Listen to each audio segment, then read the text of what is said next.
I've written this to come in just under half an hour because we have a lot of stuff to do.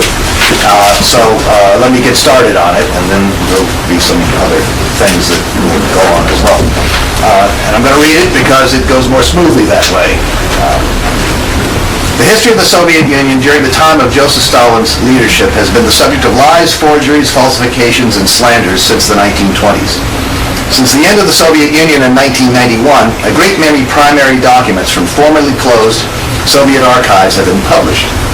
This evidence permits us to see that the historical account of the Stalin period that we have all been taught and that has become general knowledge, that account is utterly false, a monstrous anti-communist falsification. Today, all post-Soviet states, plus those of the former Soviet bloc, are committed to strongly anti-communist and especially anti-Stalin versions of history. This anti-Stalinism is necessary to justify their super-exploitative policies towards their own working classes and the history of racism, fascism, Nazi collaboration, and mass murder by the so-called nationalists whom they uphold as heroes. This is understandable.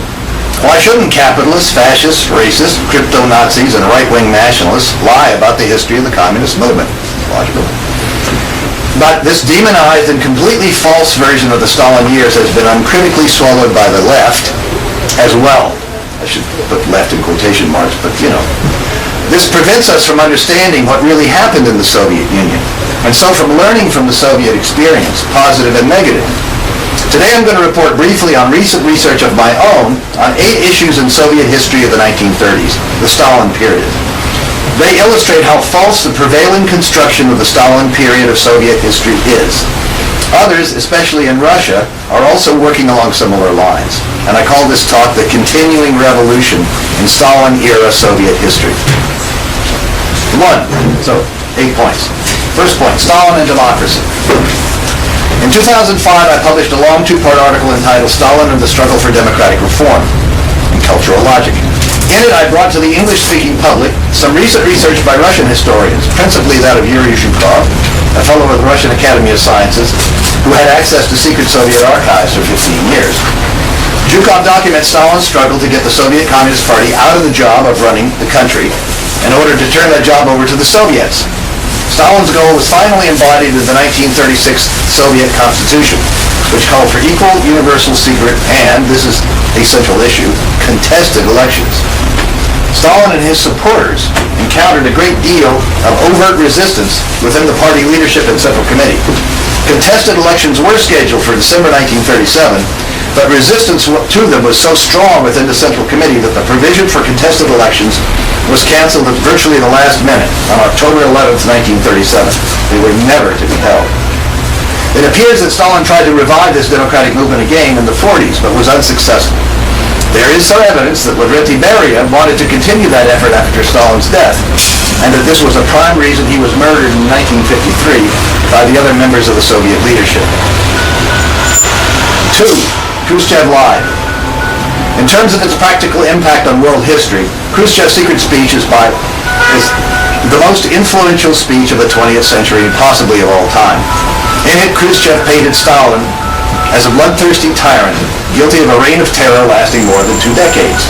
As a direct result of this speech, about 1/2 of all the members of the communist parties in the non-communist bloc quit their parties within 2 years. After the 22nd Party Congress of 1961, where Khrushchev and his men attacked Stalin with even more venom, many Soviet historians elaborated Khrushchev's lies. These falsehoods were repeated by Cold War anti-communists like Robert Conquest. They also entered left discourse, not only through the work of Trotskyists and anarchists, but through those of pro-Moscow communists, who, of course, had to accept Khrushchev's version.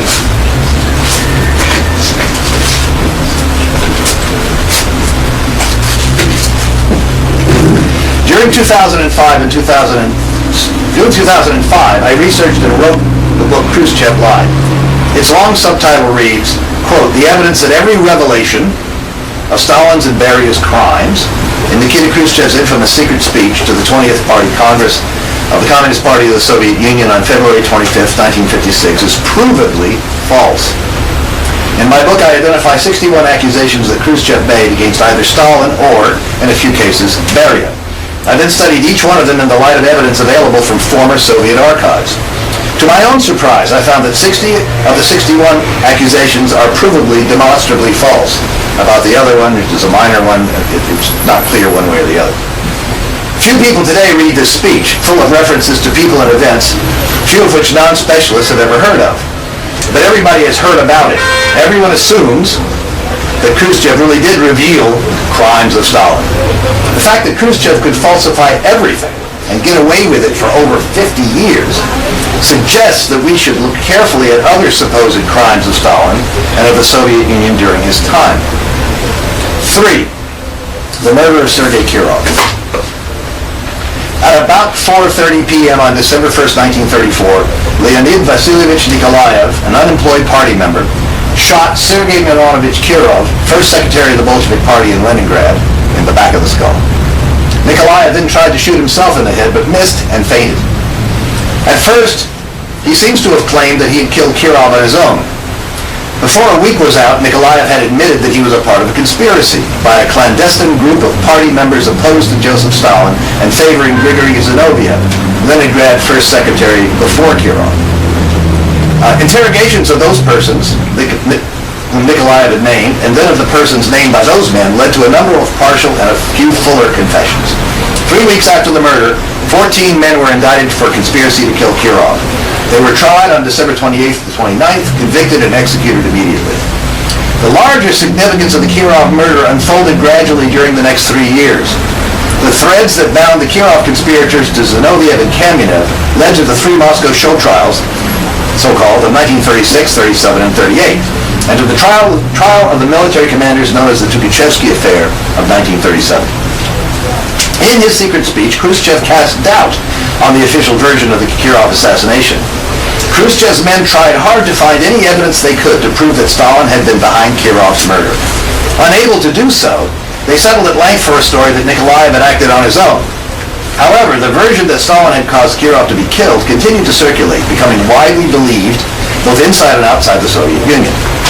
Since 1990, the view officially accepted in Russia has been that Nikolaev acted alone, and that Stalin used Nikolaev's murder to frame former or putative rivals, forcing them to admit to crimes they had never committed, and then executing them and ultimately many thousands more. My goal has been to solve the Kirov murder case. I review all the evidence as objectively as possible with appropriate skepticism, and without any preconceived conclusion in mind. The main conclusion of my study is that Nikolaev was not a lone gunman at all. The Soviet investigators and prosecution got it right in December 1934. A clandestine Zinovievite conspiratorial organization, of which Nikolaev was a member, killed Kirov. Implications.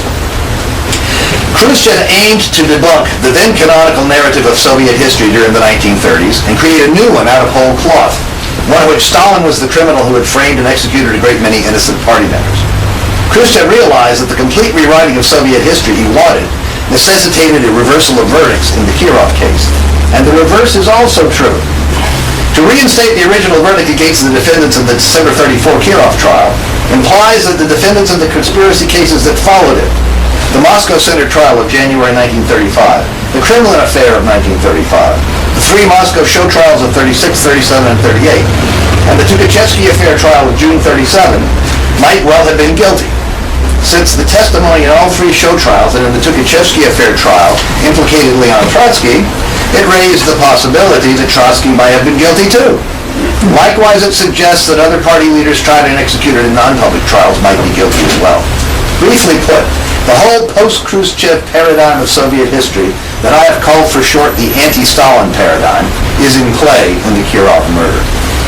The Kirov murder case is one of a number of hot-button issues in Soviet history. Others include the Moscow trials, the Azovshchina of 1937-38, also known in Cold War terminology as the Great Terror, and Nikita Khrushchev's secret speech. All of these events are crucially linked to the Kirov affair. The Kirov murder is fundamental to our understanding of both elite and mass politics of the 1930s in the Soviet Union, and in fact to the fate of socialism itself. 4. Timothy Snyder, Bloodlands, Europe Between Hitler and Stalin, New York Basic Books, 2010. Snyder, a full professor of Eastern European history at Yale, has written 24 articles for leading intellectual journals such as the New York Review of Books. Now it's more because he's being interviewed and writing all over the place in the New York Review of Books and New York Times and other places about the Ukrainian situation, right? In 2010, he published a book called Bloodlands. This book is by far the most successful attempt to date to equate Stalin with Hitler, the Soviet Union with Nazi Germany. It has garnered rave reviews in literally dozens of newspapers and journals, received many prizes for historiography, and been translated into 26 languages and still counting. Snyder has little to say about the Nazis, in fact. His main target is Stalin, Soviet policy, and communists generally.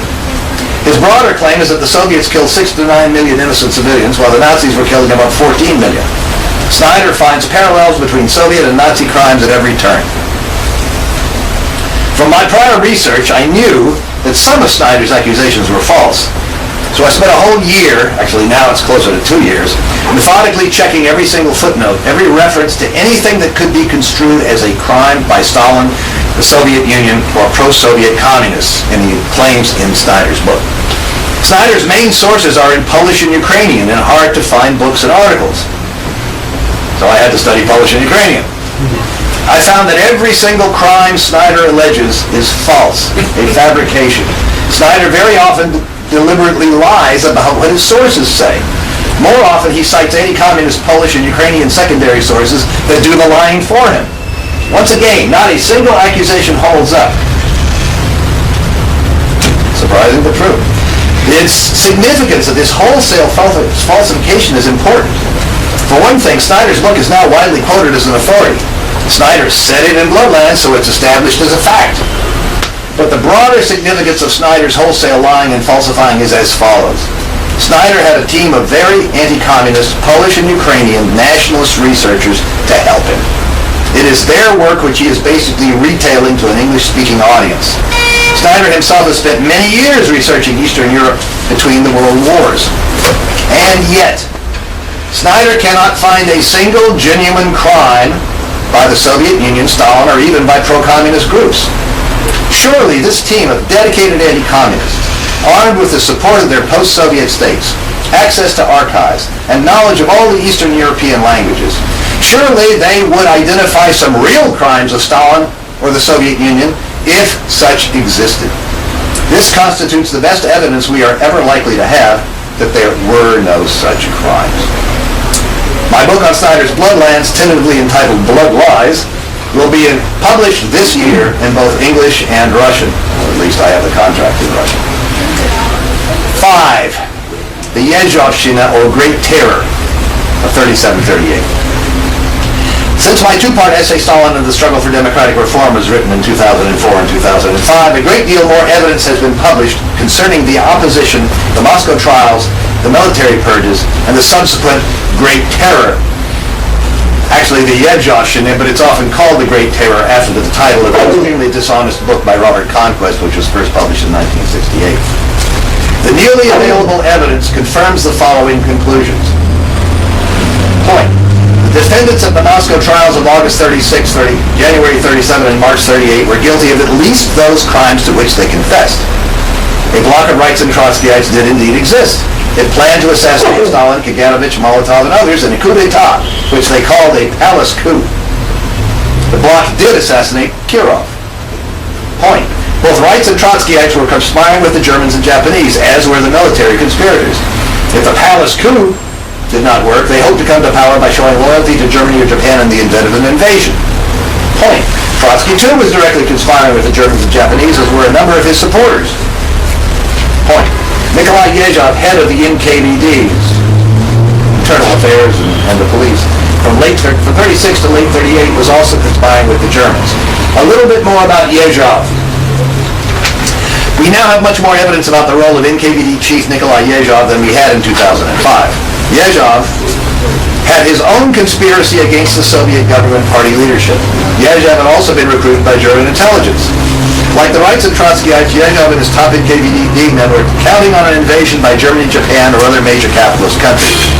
They tortured a great many innocent people into confessing to capitalist crimes so they could be shot.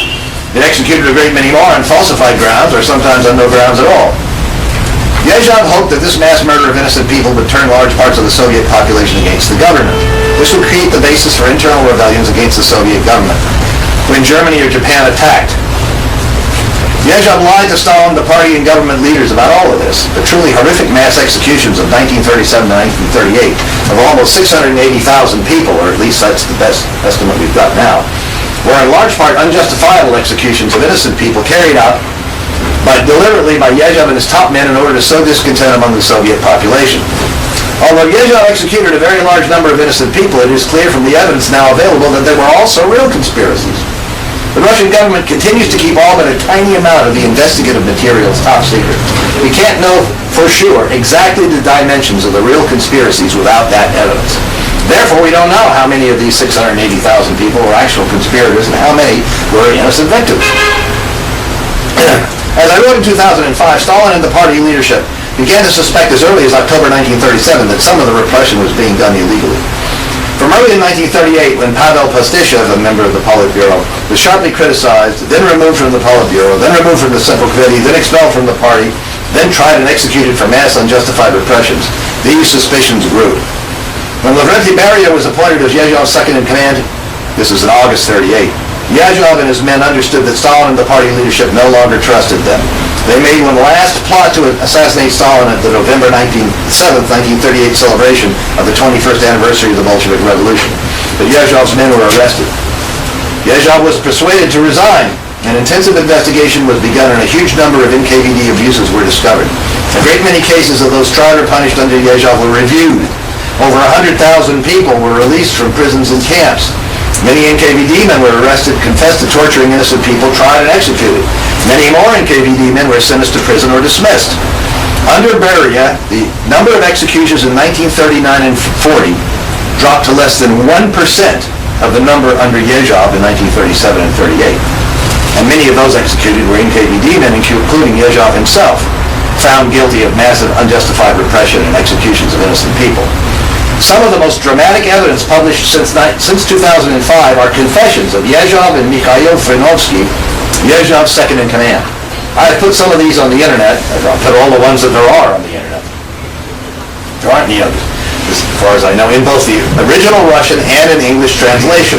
We also have a great many more confessions and interrogations, mostly partial, of Yezhov, in which he makes many more confessions. These were published in 2007 in a semi-official account by Alexei Pavlyukov. I put those on the internet too. One interesting aspect of this is that Nikolai Bukharin, leading name among the rightists and one of its leaders, knew about the Yezhov Shina as it was happening and praised it in a letter to Stalin that he wrote from prison, which has been published. It gets even better. Bukharin knew that Yezhov was a member of the rightist conspiracy, as he himself was. No doubt this is why he welcomed Yezhov's appointment as head of the NKVD, a view recorded by his widow in her memoirs. She wrote her memoirs and published in 1989.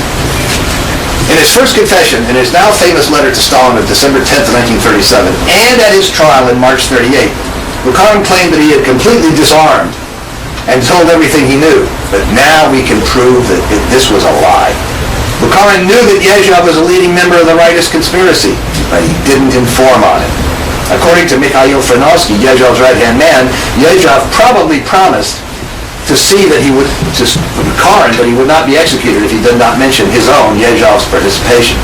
That's in Frenovsky's confession of April 11, 1939, which I have online in both languages. If Bukharin had told the truth, if he had in fact informed on Yezhov, Yezhov's mass murders could have been stopped in their tracks. The lives of hundreds of thousands of innocent people could have been saved. But Bukharin remained true to his fellow conspirators. He went to execution, an execution he swore in his appeal he deserved 10 times over without revealing Yezhov's participation in the conspiracy. This point cannot be stressed too much. The blood of the hundreds of thousands of innocent persons slaughtered by Yezhov and his men during 37-38 are in Bukharin's hands. Objectivity and evidence. I agree with historian Jeffrey Roberts when he says, quote, "In the last 15 years or so, an enormous amount of new material on Stalin has become available from Russian archives. I should make it clear that as a historian I have a strong orientation to telling the truth about the past, no matter how uncomfortable or unpalatable the conclusions may be. I do not think that there is a dilemma. You just tell the truth as you see it." End quote. The conclusions I have reached about the Yezhovshchina will be unacceptable to ideologically motivated people. I have not reached these conclusions out of any desire to apologize for the policies of Stalin or the Soviet government. I believe these conclusions to be the only objective ones possible based upon the available evidence. I make no claim that the Soviet leadership was free from error. Stalin's vision of a socialism leading to communism was obviously faulty in that it did not come to pass. During Stalin's time, as during the short period of Lenin's leadership, the Soviets made a great many errors. Error is, of course, inevitable in all human endeavor. And since the Bolsheviks were the first communists to conquer and hold state power, they were in unknown waters. It was inevitable, therefore, that they would make a great many mistakes, and they did. 6. The Molotov-Ribbentrop Pact of August 1939. At a conference some years back, it was in fact the MLG in Milwaukee. A liberal anti-communist threw the Molotov-Ribbentrop Pact, often called by anti-communists the Hitler face. That guy? Yeah. How can I defend it? He virtually shouted at me. I realized I did not know nearly as much about it as I should, so I spent the summer of 2009 researching it. The result is a monograph-sized article entitled, quote, this is the title, not a very sexy title. Did the Soviet Union invade Poland in September 1939? The answer, no, it did not, end quote. You can read it with 17 web pages of evidence and documentation on my homepage. I learned a lot. For one thing, I learned that the pact was not an alliance. It's always called an alliance, but it wasn't an alliance. I learned the Soviet Union didn't invade Poland in 1939, and that all the Allies agreed at the time that it didn't. I learned that the Soviet Union was the only country that acted properly in the pre-war period. It's the only conclusion I could honestly reach. 7. The Katyn Massacre. In April 1943, Nazi Germany authorities claimed that they had discovered thousands of bodies of Polish officers shot by Soviet officials in 1940 near the Katyn forest near Smolensk in western Russia. The Nazi propaganda machine organized a huge campaign around this alleged discovery. After the Soviet victory at Stalingrad in February 1943, it was obvious to everyone that, unless something happened to split the Allies, Germany would inevitably lose the war. The Nazis' obvious aim was to drive a wedge between the Western Allies and the Soviet Union. The Soviet government headed by Joseph Stalin vigorously denied the German charge. When the Polish government in exile, always ferociously anti-communist and anti-Russian, collaborated with the Nazi propaganda effort, the Soviet government broke diplomatic relations with it. During the Cold War, the Western capitalist countries supported the Nazi version, now promoted by the anti-communist Poles. The Soviet Union and its allies continued to blame the Germans until in 1990 to 1992. Mikhail Gorbachev and Boris Yeltsin stated that the Soviet Union under Joseph Stalin had indeed shot the Poles. Fast forward. At the beginning of 2013, a year ago, I learned about archaeological findings at a German mass murder site in Ukraine. As I have been following the dispute over the Katyn massacre for many years, I soon recognized the implications of these findings. They provide material evidence that the Soviet Union could not have shot the 14,800 or 22,000 or whatever number of Polish officers who were POWs in 1940. My article, The Official Version of the Katyn Massacre Disproven, is in the July 2013 issue of Socialism and Democracy. I have brought some copies for those of you who are interested. They cost me $3 a piece. The discoveries in the mass graves at Volodymyr Volhynsky, Ukraine, constitute a lethal blow to the official version of the Katyn Massacre. This is something that should interest us all. Katyn has been the most famous crime alleged against Stalin and the Soviet government. It has hitherto also been the crime most firmly grounded in documentary evidence. For example, it is unlike the alleged Holodomor, the supposed deliberate starvation by Stalin of millions of Ukrainians in the famine of 32-33, for which no evidence has ever been found. And I'm going to say something about that at the end. Katyn is the keystone of contemporary right-wing Polish nationalism. Katyn is also a key component of anti-Stalin, anti-Soviet, and anti-communist propaganda generally. Until now, it has been the best-known such alleged atrocity and by far the best documented one. Katyn has been the best proven crime of Stalinism, and it's a lie. 8. Trotsky in the 1930s. Long before Khrushchev, Leon Trotsky was portraying Stalin as a bloodthirsty mass killer, and the Moscow trials of the 1930s as fabrications. Trotsky was the first to use the term totalitarian to apply to both the Soviet Union and Nazi Germany, to yoke them together. Few people believed him until the 1950s. Then two things happened in the 50s. One was Khrushchev's secret speech. The second was Isaac Deutscher's 3-volume biography, especially the last volume, The Prophet Outcast, which actually came out in '62. On January 2nd, 1980, the Trotsky archives at Harvard were opened. During the 1980s and 90s, American historian Arch Getty and Pierre Brouet, at the time the foremost Trotskyist researcher in the world, discovered evidence that Trotsky had deliberately lied about his contacts with the Soviet oppositionists. But Brouet never explored the implications of what he discovered. I have been studying all this. I mean, anybody could. It's out there. It will startle, even disturb many, to learn that it was not Stalin, but Trotsky who lied in his post-1934 writings. And he lied about pretty much everything having to do with the Soviet Union and Stalin. It was Trotsky who invented false stories about the Moscow trials during the 1930s. Trotsky lied in the Bulletin of the Opposition, that's his journal, to his followers. He lied big time to the Dewey Commission in 1937. All Trotsky biographers, let me say that again, all Trotsky biographers, both the sympathetic and the hostile, simply ignore all of this. I read them all. Believe me, you don't want to do that, but I did.